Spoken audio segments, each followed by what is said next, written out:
Hey guys, this is Maknor, and I just wanted to discuss religion and the Otherkin community. And there's been a long-going misunderstanding and misconception that the Otherkin concept, or Otherkinism as I would like to call it, is a religion. And as far as I know, the general consensus in the Otherkin community is that Otherkinism, as I would like to call it, is not a religion. That the belief in is that the Otherkin concept is more of a personal belief and lifestyle that varies and differs uniquely between individuals. That it's not some unified, strict set of beliefs or anything like that.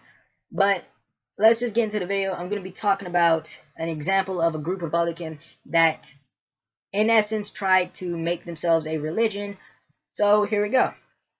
So a couple of years ago, I heard about this group called the Therian Temple, which accordingly, from what I've learned, they were created in 2006, and that they're this controversial group in the Therian community that is esoteric slash religious for Therianthropes. Now, they also go by this text or this set of codes called the Therian Bible. So I did some looking around and digging, and here's what I found. I'm just going to critique what I found. So let's just get into it. The Therian Bible has three truths. One, that animals were the first gods of humans, which I partially disagree with.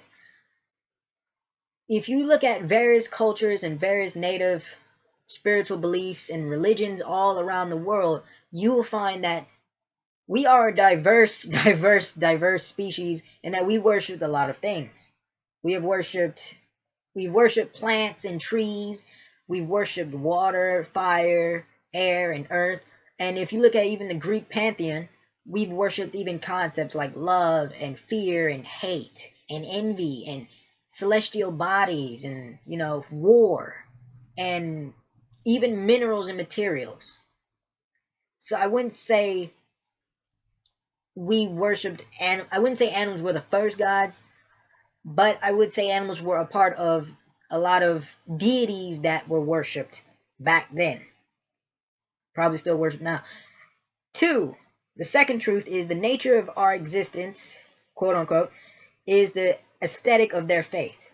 And by this, they meant that since animals were the first gods of humans, that being Therians, being part animal was the nature of Therianthropes. And that that humans wanting to take on animal qualities was an aesthetic of their faith or their worship of the animal gods. And they follow this up with hidden understanding that cannot be communicated to non-Therian humans called the knowledge. And the third truth goes on to clarify this as humans are incapable of gaining the knowledge. Now, in my opinion, what they mean by the knowledge is that animals have this innate natural understanding of how the world works. That they have this natural set of instincts, and that humans do not possess these same instincts to an extent, and therefore don't possess the knowledge.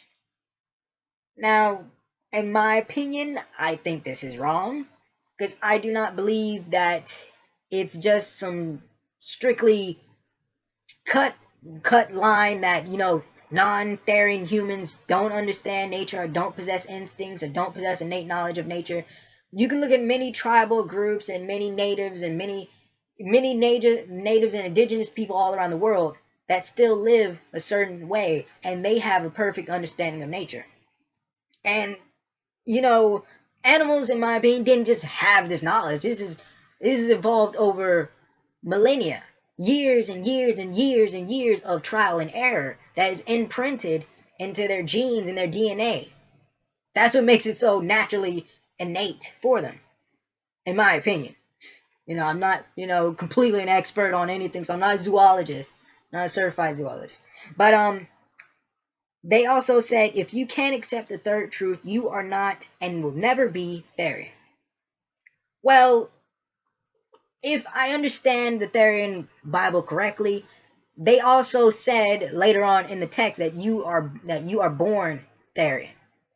that you cannot be made there and that you are born there. So they basically contradict themselves already. If I'm born Therian, if I'm a born Therianthrope, I cannot.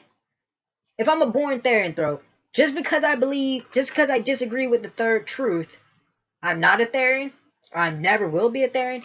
So I just suddenly I just suddenly all of a sudden just not be a Therian anymore. Just because I don't believe that just because I don't believe that humans, just because I believe that humans can attain knowledge, I'm just not Therian. That's one thing I have a problem with, because this is a main problem, in my opinion, with a lot of religions.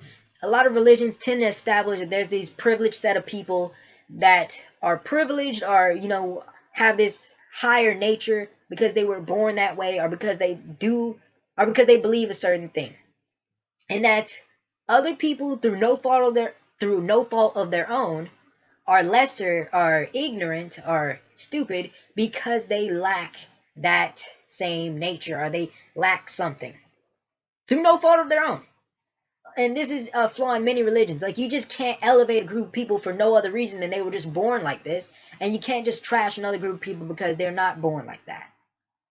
Like, there's, in my opinion, a good amount of stupid otherkin, and there's a decent amount of very intelligent, very nice, very, very, very, very productive human beings that help the world and leave a great impact on the world, as compared to some teenage otherkin Therian that just howls at the moon, or just is on YouTube talking about how many tails they have.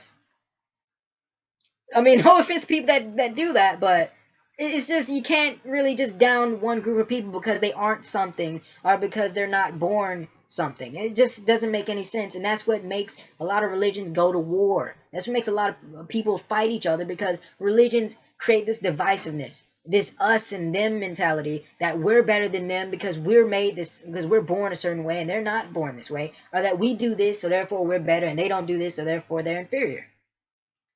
But to continue on with their code, we're going to move on with their code. They have, the first part of their code is do not partake in cannibalistic activity.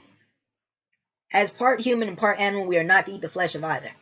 And although I don't have any personal beef with this, no puns intended, but the thing is, predation is a natural occurrence in the wild. Animals eat other animals. That's just the way nature goes. And I don't see any point in having a Therian or a human being, fight against that. If a person wants to eat meat, I'm not against it. If a person wants to be vegan or vegetarian, I'm not against it. But to say, because we're part animal, we are not to eat the flesh of either. And they say part human and part animal, as if human beings aren't animals themselves.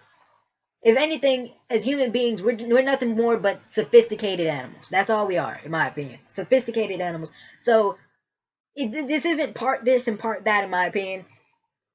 And don't get me wrong, I have nothing against being vegan or being vegetarian. If that's you, go for it. Be proud of it. But I just don't follow their logic. We're part animal. We're part human. A human is an animal, but since we're part animal, we can't eat the flesh of either. Like, okay, I'm not gonna eat another human being, but at the same time, I'm not gonna stop eating my burger. I'm not, because animals hunt each other, and natives and a lot of indigenous people hunt their food.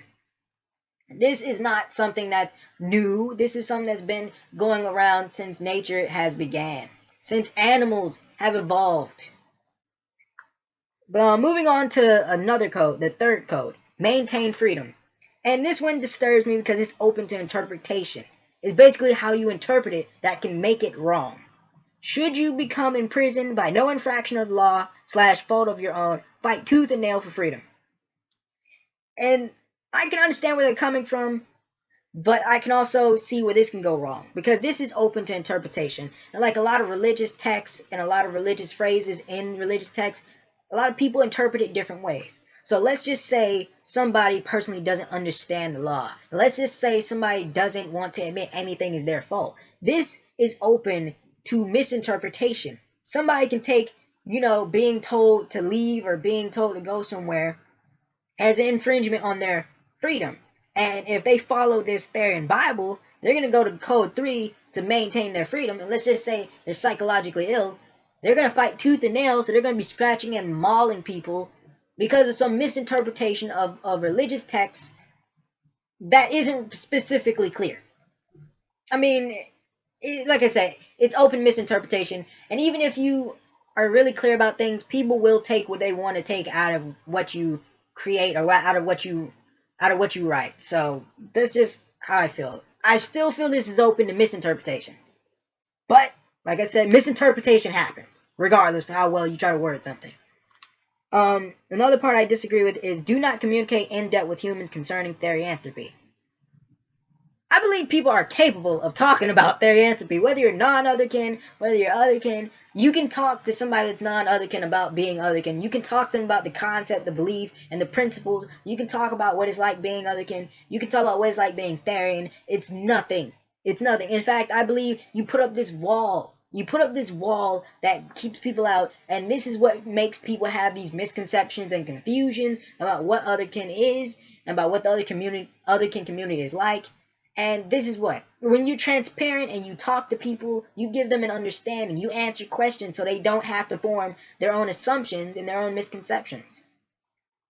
But they go on to explain this as in, tell the wrong thing to the wrong human could risk accusation of mental disturbance, risk of personal freedom and powers being taken away, and if forced to ingest possible harmful chemicals. So I'm thinking that, is reference to mental asylum or something like that, or prison. I don't know.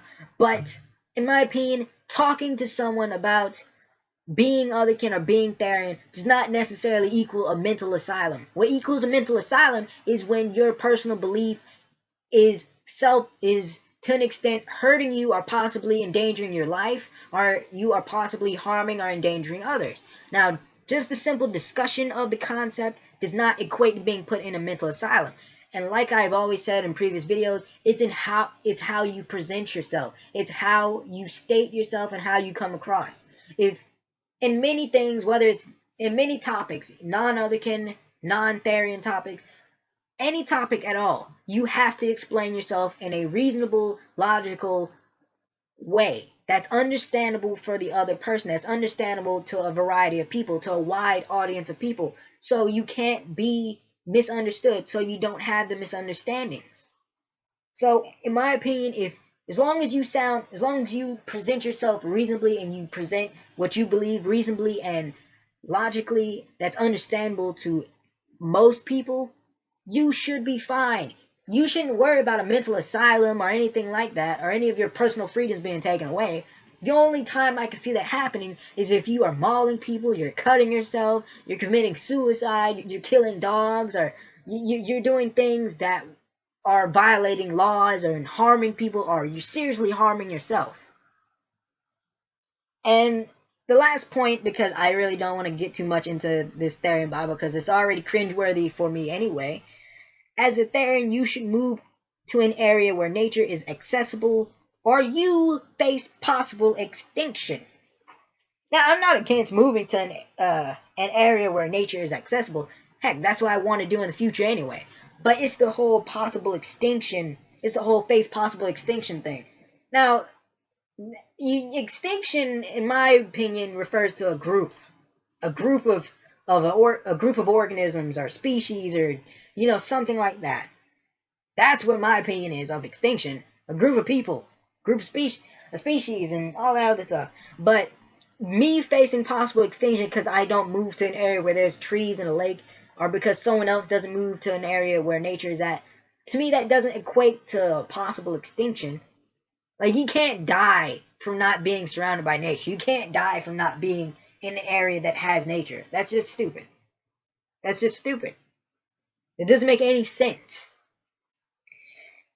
But I mean, you just can't die. It doesn't make any sense. Unless you get shot but that's not because you weren't around nature. That's because of other people and other accidents and stuff. People die of a lot of things. A lot of things. Even if you're in nature, you can die of a lot of things. You can be on an island in the middle of the ocean, but if you have no drinkable fresh water, you're screwed. If you have no way of obtaining fresh water, or any type of way of getting liquids into your body without ingesting salt water, you're screwed.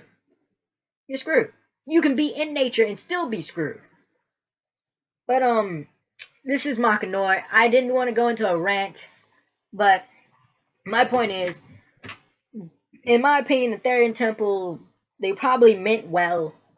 I'm just gonna go on the benefit of the doubt. They probably meant well. They probably meant well when they became this esoteric religious group. They probably did, and that's okay. But the way they had made this Therian Bible was very flawed. It was very flawed, and the logic and reasoning in some of it was very flawed. They didn't back any of this up with facts. They didn't back any of this up with references to any events and any historical events and anything like that. They just basically went off of this flawed logic, and it came off to me as very elitist and divisive and stupid. They had an interesting point and interesting ideas, but the way they presented themselves and stated things was very flawed, and it didn't make a lot of sense in some points. This, in my opinion, is a prime example of why the Otherkin community shouldn't be considered as religious, and why Otherkinism, as I would like to coin the term or call it personally, should not be a religion. There's enough religions in the world today as it is, and in my opinion, it's just it's not something that you could make into a religion. It's not. There's various other spiritual beliefs and other religions around the world and other cultures that have these beliefs, and all that is just out there. It's already out there. You just have to research it. But I don't feel like the Otherkin community needs to just make a religion. It just doesn't make any sense. There's already enough in the Otherkin community. We can't even get past the whole spiritual, psychological Otherkin issue. So why even have a religion? This is Makanor. Like, comment, subscribe. Bye.